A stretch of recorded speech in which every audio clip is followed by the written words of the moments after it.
What's going on, everybody? It's Cole. I'm here with another MTG Mondays. This one's just a little update, really, about the last tournament that I just went to in Coeur d'Alene. It was their anniversary tournament, so it wasn't anything real big, but it was still a tournament.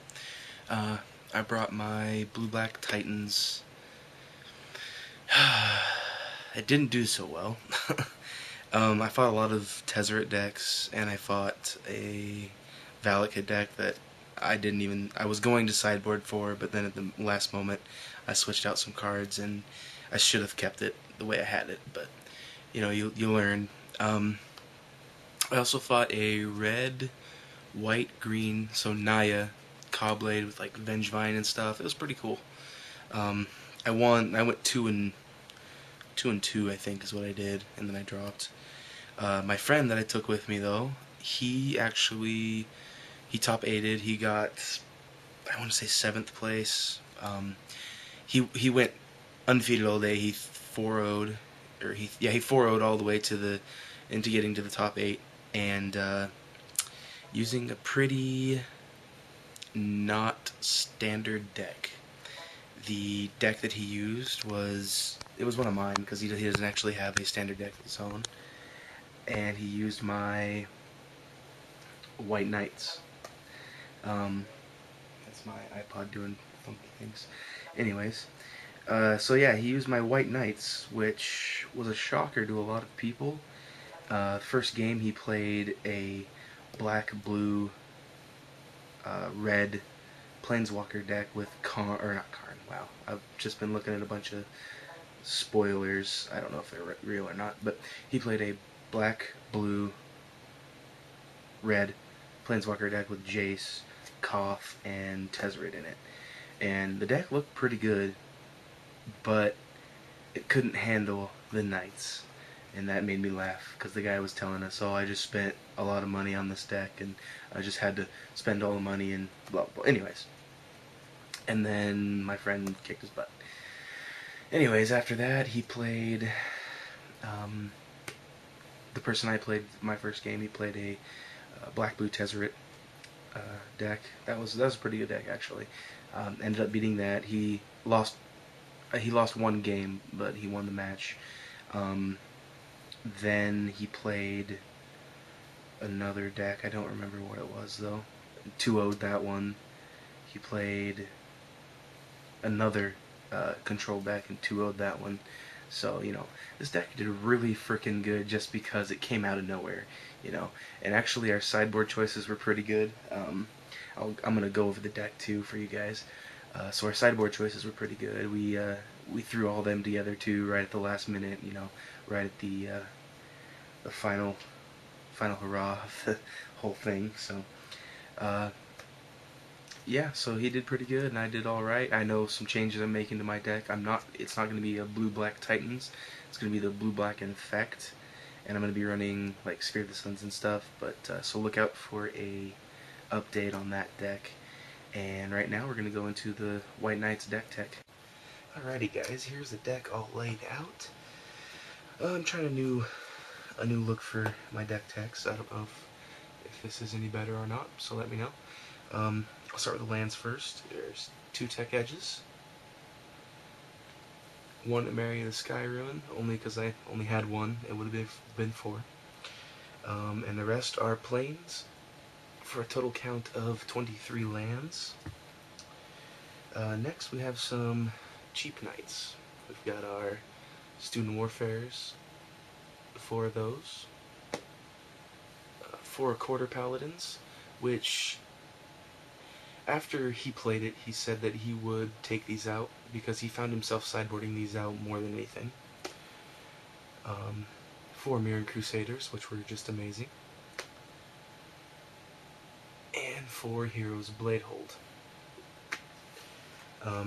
Then you got, of course, the Night Lord, Knight Exemplars, which are amazing in this deck.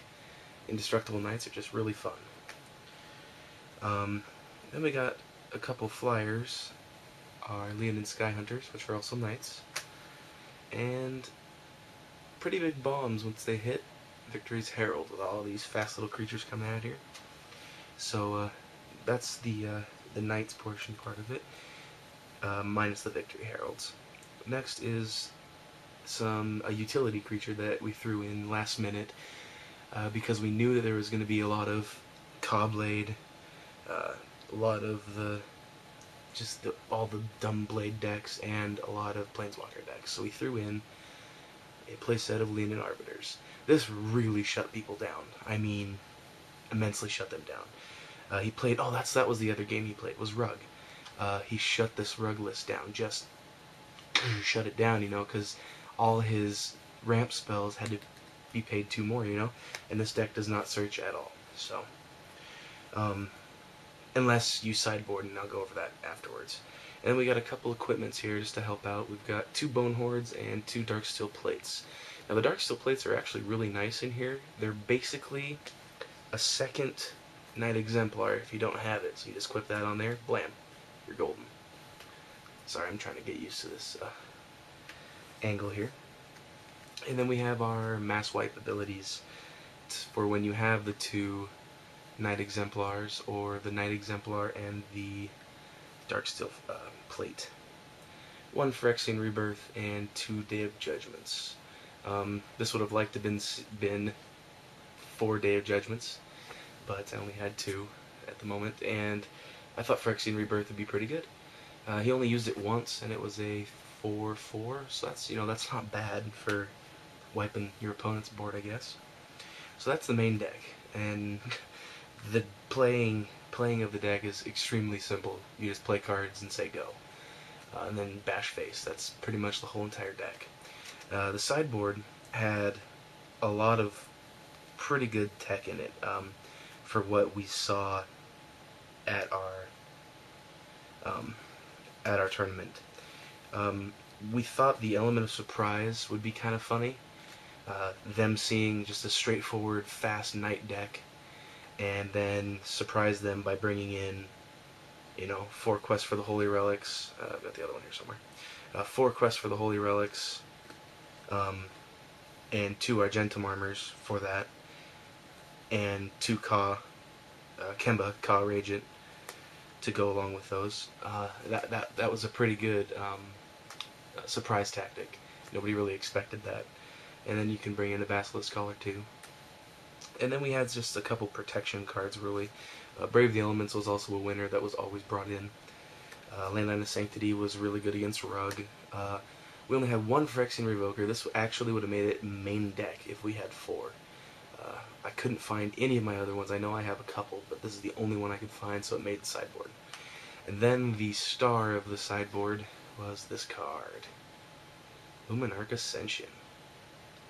I know a lot of people haven't seen that card in a while, but it actually is still kicking butt and taking names, if you know what I mean.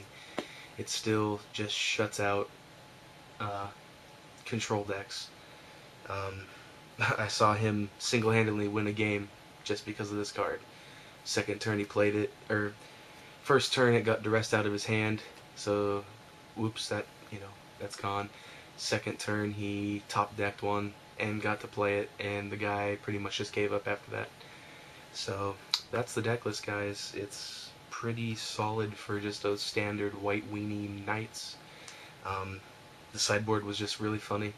It just surprised a lot of people. So I'll see you guys next time, and next time we're going to talk about some new preview cards from New Phyrexia. I'm pretty excited about this. Some of the preview cards that I've seen are not confirmed yet, so I'm not actually going to spoil them for you guys. I'd like to, but I don't know if they're real. Honestly, I don't think they are, because Karn's ability is way too ridiculously good. So thanks everybody. Thanks to I have 250 subscribers now, guys. That is amazing. You're almost there to 500. So keep it up, and somebody will be winning a box, guys. Thanks.